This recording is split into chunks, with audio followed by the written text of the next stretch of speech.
Hey guys, so we've kind of actually got through most of the gold trim, and I know that's kind of maybe one of the more tedious sections because there's so many small details, but everything we've kind of been doing here so far has really just been kind of modifying masks to really just control where we see the different material presets, right? Now, what we're about to do in this video is a little different here because if we look at the reference, we've kind of already set up all the individual materials. Well, maybe aside from like the torn leather, and that's something we'll kind of cover later, but we do have all the major sections finished. But there's one area here in the bind which is a little different than the rest.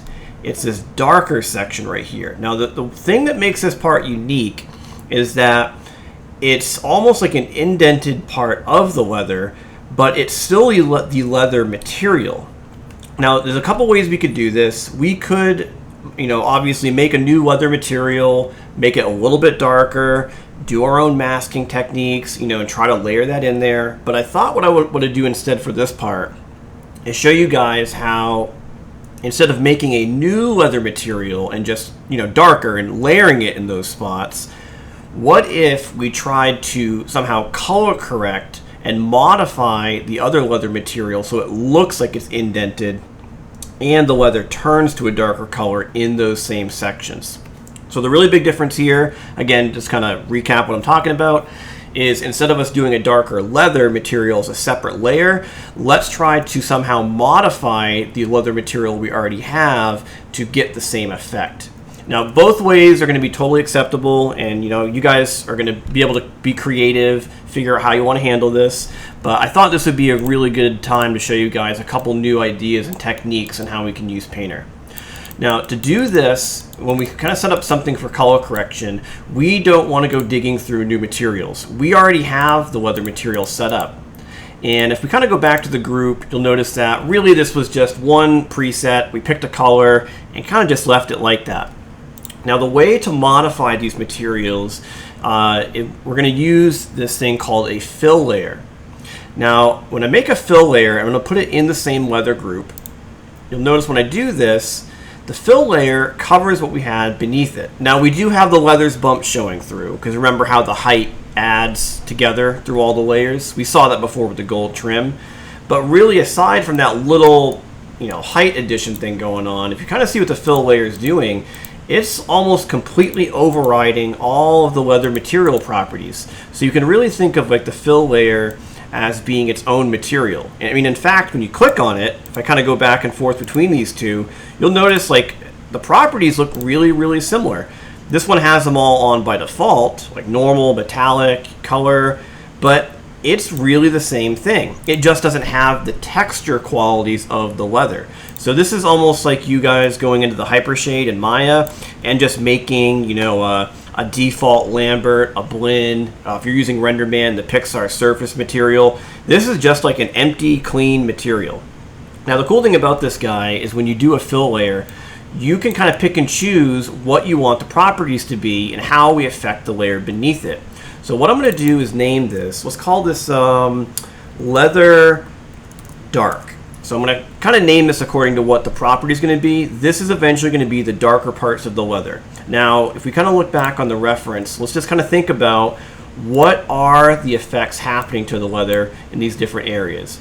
Well, it looks like it could be a little shinier, but I'm not quite sure if that's the case. I know it's indented, so there's definitely some height details we have to push in there, and it's darker color. So for now, maybe what we could do is just start with the color and the height, and then if we feel like the roughness could be broken up, we could also turn that on later. But I'm going to disable these three on the material, on that new fill layer material, and just leave it as color and height. Now, the first thing we're going to do is just try to figure out how do we even darken the leather beneath it, because right now this gray color is covering it. So watch what happens when I change the blend mode.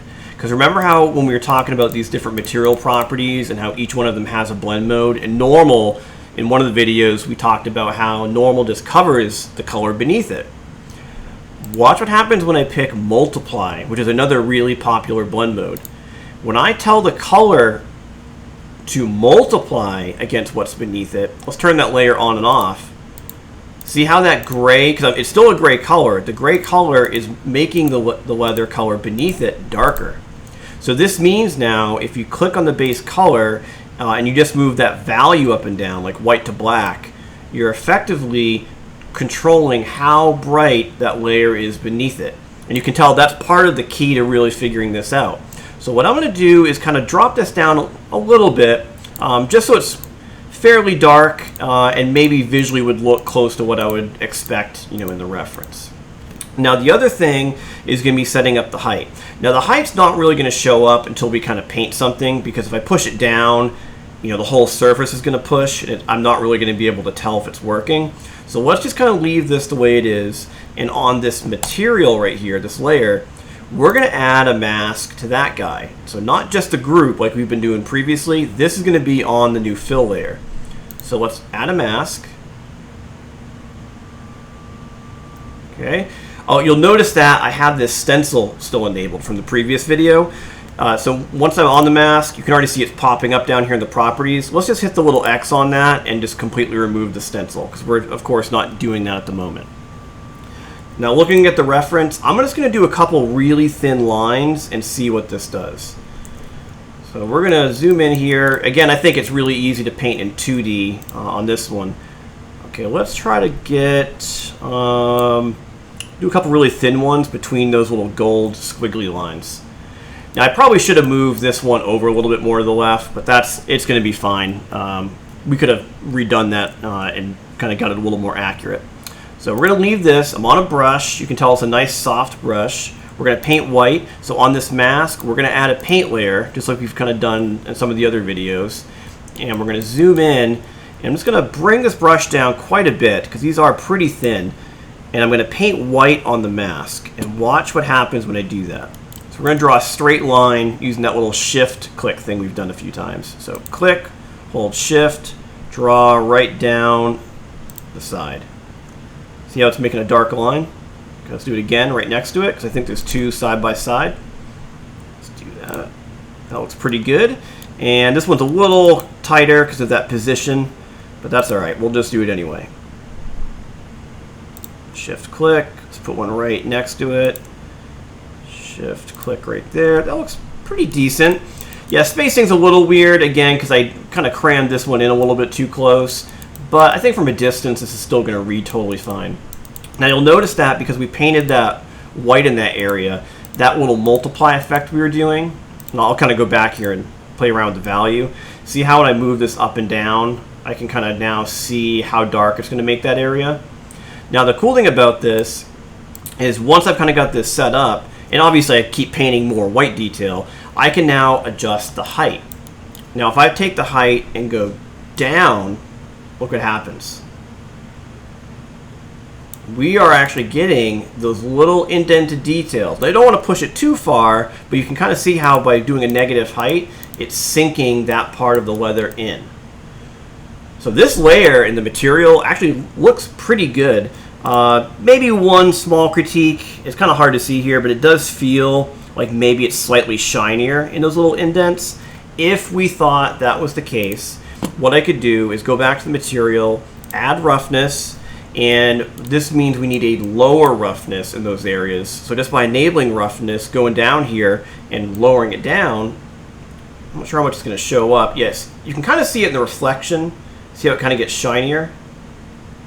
So I could like drop this down. Now if I'm not really sure visually if that is a lower roughness, because it's pretty similar, I could hit C, toggle over to the roughness channel, and as long as that color is darker than the leather around it, it is a lower roughness, like it's going to be shinier.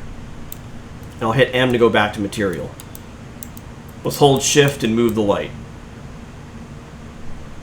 That's looking pretty good.